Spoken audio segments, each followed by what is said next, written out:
Imagine that you're walking the halls of the university that you're attending, working towards your medical degree. You've joined classes, you've been working for a couple of years, and your diploma is in sight. And one day you're walking down the hall, and over the broadcast system announces that the board of directors has decided that women are no longer allowed to take classes and can no longer get their diploma. You're like, wait, stop the bus. What just happened? Did I hear that right? You talk to your friends, they also heard it. Rumors are spreading, lots of whispers. Then you find out that it's true. All of a sudden, the board of directors decides that there's no reason for women to attend. It's not really benefiting the school, so you're out. Now, the 2025 you would be marching down to the admin office and telling them what they can do with their banning. Unfortunately, the 19th century you wouldn't have those options because unfortunately in the 19th century, women's educational opportunities were very limited, especially at the higher education. And unfortunately, Cordelia Hickox, who is the star of this story, that was her experience. She was in college, had to deal with being banned, and then was determined to graduate, which she did a decade later. This is her story. Hey, this is Sarah, and you're listening to another episode on Ladies First, Not Really. It was 1873 in Cleveland, Ohio, and the graduating class of the Cleveland Homeopathic College was gearing up for their graduation ceremony.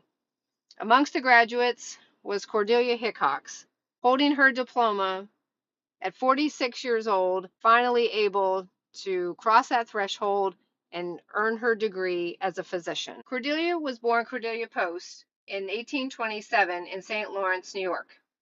At some point, her family moved to Ohio, where she met Charles W. Hickox. At the ripe old age of 16, she and Charles married on September 25, 1843, in Bainbridge, Ohio. Over their 55-year marriage, they had 3 children, a son and 2 daughters, James, Kitty, and Grace. In 1861, the Civil War broke out, and by 1862, it was clear on both sides that the war would not end with a swift Northern victory, as was initially thought. The Hickoxes decided to move to Iowa and made a new home on a farm in a small town named Mount Vernon. Charles was a grocer for many years, and Cordelia raised their 3 children while pursuing her passion for medical knowledge to assist the residents in her town. But as time went on, Cordelia decided to pursue her desire to become a doctor. But women with doctorates were rare at this time in America, especially since most colleges did not even allow women to attend. The exceptions were homeopathic medical colleges, who were mostly open to both men and women. A homeopathic medicine were the primary medical practices based on experiments and plant-based remedies. Homemade remedies, poultices, and tonics had been used for centuries and can be found in the 19th century best practices literatures. This continued into the early 1900s when medical-based science and prescriptions began to grow and standardize. Medical colleges also existed in the 1800s, but the medical science was still fairly new and not well understood.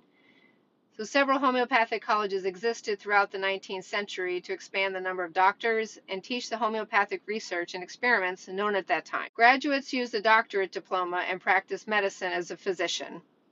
The first decade after the turn of the century shows most commercial products, then homemade medicines, as the industrialization in America continued to thrive. So here we are, 1862, Cordelia enrolls in the Homeopathic College. She was the first woman to, not the only, but was the first. But in 1863, the college closed its doors to women, so she was no longer able to attend. The board of directors says, no more women, we're done, it's over, you're out.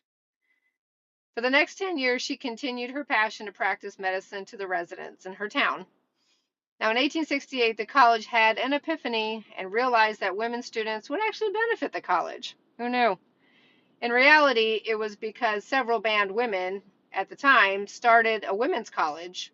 It was small, but successful, and its success helped the men at the Cleveland College come to their senses. Cordelia was determined to graduate from a co-ed college, so she went back to Cleveland and at the age of 46 in 1873 graduated with her diploma. She practiced in Cleveland for 1 year and then moved to Cedar Rapids, which is Linn County, Iowa, in 1874 due to Charles's health declining. So in Cedar Rapids, they purchased a home at 521 First Avenue East in 1881. Charles had left the grocery business years ago, and decided to assist his wife with their financial affairs. Her husband was willing to drop his profession and take care of their financial affairs so she could thrive. In 1898, at the age of 78, Charles died from heart failure. For the next 7 years, Dr. Hickox continued serving her community. The Gazette paper in Cedar Rapids reported that after attending one of her patients on February 17, 1905, she became ill with a congestive chill. On February 27th, she died at the age of 78 and was buried at Oak Hill. Cordelia was a pioneer in her own right. As one of Iowa's first women physicians, first female to enroll in the Homeopathic College. She was banned because she was a female with no other justification. That was it. Your anatomy decides whether you can be in or out. She refused to give up and graduated a decade later. The writer of the article in the Gazette added a personal note as to their observations of Cordelia's character, and I think it's important to read out in order to finish her story. The noblest thing a person can do in this world is kindness to others. During the 30 years we have known the doctor, she has never lost an opportunity to do good to somebody, anybody in fact needing help. No night too dark or stormy for her when duty called. She was always prompt in response to appeals for medical assistance, no matter whether the one wishing aid was rich or poor. Nobody will ever know the thousands of cases of her charity and benefactions. Many a home will be saddened by her passing on. She met with wonderful success in her profession, never boasting of what she had done. Mrs. Hickox always went at her work of relieving the sick with the determination to succeed. She was a good, noble woman and leaves a record that would be highly prized by many another.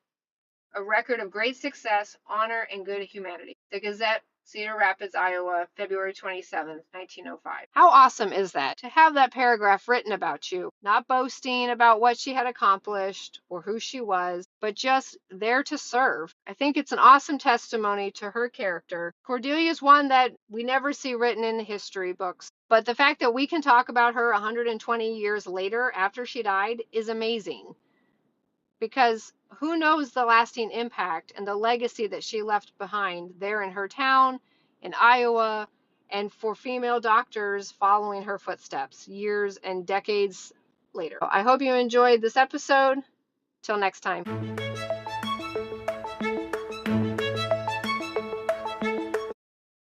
For more information, visit my blog at rebelliouscorsets.com.